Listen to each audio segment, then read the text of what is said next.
Oh, hello, this is Tak Chung from Walk with Tak, and welcome to my YouTube channel. If you enjoyed this video, please like, subscribe, and share. Well, it has been a busy day for me. I've been working on some of my videos as well as try to get things organized. And all of a sudden, when I look at the clock, it is about 4:30.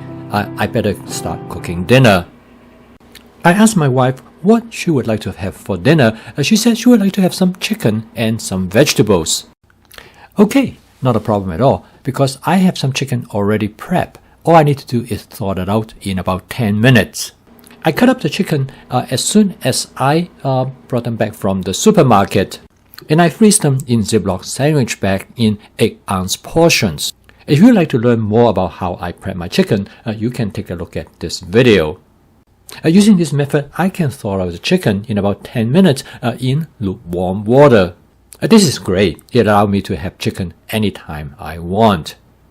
I'm able to cook every day, mainly because of advanced prepping, particularly when it comes to advanced prepping for vegetables. Cutting up vegetables takes a lot of time. And honestly, no matter how much I enjoy cooking, I probably will not cook every day if I have to prep the vegetable each time before I cook. I then went into the refrigerator. I first found some broccoli in my advanced prepping.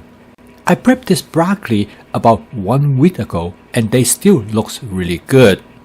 The broccoli has pretty good shelf life, particularly if you do advanced prepping. They will last up to 10 days. I decided that mushroom will go well with this dish, and besides, I have some mushroom already in my advanced prepping.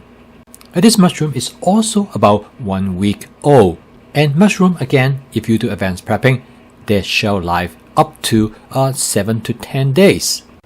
And then I also discovered some baby carrots that I have actually cut them in half. They will both add flavor and color to the dish. And by now the chicken has been thawed. I'm going to coat the chicken with a thin layer of cornstarch. Because I like my chicken to have a light breading.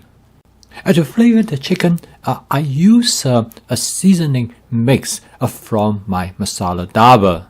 It contains half teaspoon of mushroom seasoning, a quarter teaspoon of lemon pepper, a quarter teaspoon of garlic powder, a quarter teaspoon of hot chili pepper flakes, and half teaspoon of sugar. After mixing all the ingredients thoroughly, I'm ready to cook. It took me only about a couple minutes to get everything I want from the refrigerator. And while I was waiting for the chicken to thaw, I was able to set up the table. I'm going to cook this dish in my Cucina 14-inch stainless steel wok. I'm going to start with 2 tablespoons of canola oil. I'm going to use my spot seasoning method to season the wok. I'm going to heat the wok until the oil starts to smoke slightly. Depending on the power of your stove, this normally takes about 30 to 60 seconds. Once the oil starts to smoke, I turn down the heat so that the oil only smokes gently. And it is during this time that the wok is being seasoned in creating a non-stick cooked surface. I'm going to use a pair of long-handled tongs to lay out the chicken on the flat surface of the wok. This Cucina stainless steel wok is also known as a wok pan. Because the flat surface of the wok measures about 9 inches across. This is actually about the size of a small frying pan. And I particularly like this feature because it will allow me to use the wok as a frying pan when I have to. The idea of the shallow frying is very simple. It is similar to deep frying, except you use a less amount of oil, which is just enough to cover the surface of the cooked area. You fry the food ingredients on one side first, before you turn it over to fry the other side. Cooking the chicken with cornstarch creates a light crispy breading. And by adding a small amount of sugar, I can cause caramelization on the surface of the chicken. This will also lead to a light charring. And in this case, I might char the chicken a little bit more than I would like it. But anyway, you have full control of how much you want to char the chicken. This method works very well, and it gives the chicken great flavor. Now the chicken is about 60% done. Next, I add the broccoli to the chicken. I really like the shallow frying approach in cooking the chicken. The flavor of the chicken definitely improves with this approach. And by mixing the seasoning agent with the cornstarch, the chicken's flavor will be significantly improved. Furthermore, you can season the chicken differently and create different type of flavors. Next, I switch the wok spatula to stir fry the contents. The broccoli is very hungry for oil. It absorbs almost most of the oil left in the wok. That is quite alright because when you cook without oil, the temperature of the wok gets really high, and that actually will char the broccoli to give it better flavor. I next add the carrot to the wok. And in this particular case, I add the carrot later because I do not want to cook the carrot too much. I want the carrot to retain some of its crunch. I add just a little bit more cooking oil because I do not want to burn the ingredients too much. Okay, the final ingredients I'm going to add is some mushroom. Here's a demonstration of what I call sequential cooking. I add the ingredients at different times of the cooking process depending on how much I want to cook those ingredients. Obviously, I add the mushroom last because I want to cook them least. For seasoning this dish, I'm going to use a combination of oyster sauce, which I use about 2 tablespoons.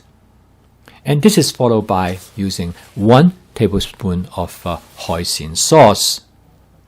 Together, they will provide a light teriyaki flavor. I find this teriyaki flavor is great for chicken as well as for vegetables. The next part is a technique that I find it very useful. I'm going to create a light sauce with some water. However, instead of adding a lot of water all at once, I only add a small amount of water at a time. I'm using a water squeeze bottle to deposit the water directly over the area where food ingredients has burned and stuck to the bottom of the wok. And then I use the wok spatula as a scraper to detach them. When the water hit the surface of the wok in a small amount, it evaporates almost immediately. And the steam that it generated is very efficient in cleaning the wok. The food material that has stuck to the surface of the wok has great flavor.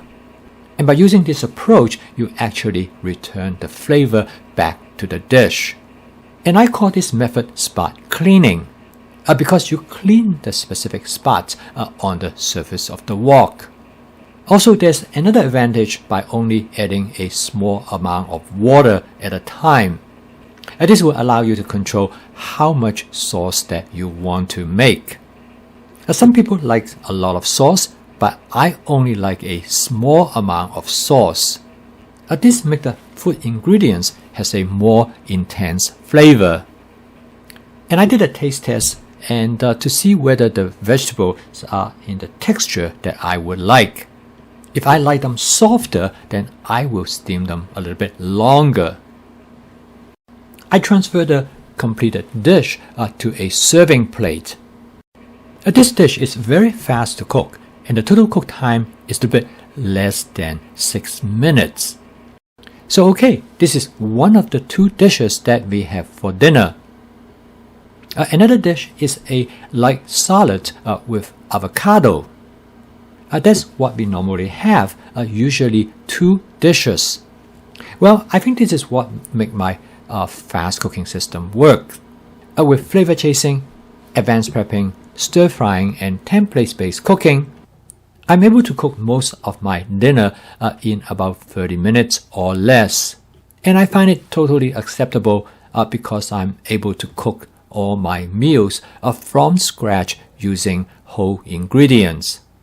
And because of this, we don't eat processed food and we don't eat out very much.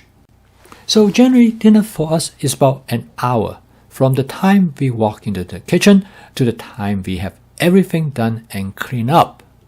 We have a routine that allows us to work efficiently. Most importantly, we have a lot of fun doing it together each evening. If you would like to learn more about my fast cooking system that will allow you to cook every day from scratch using all fresh ingredients, please subscribe to my YouTube channel. I post a video every day, so I will see you tomorrow. Keep on cooking.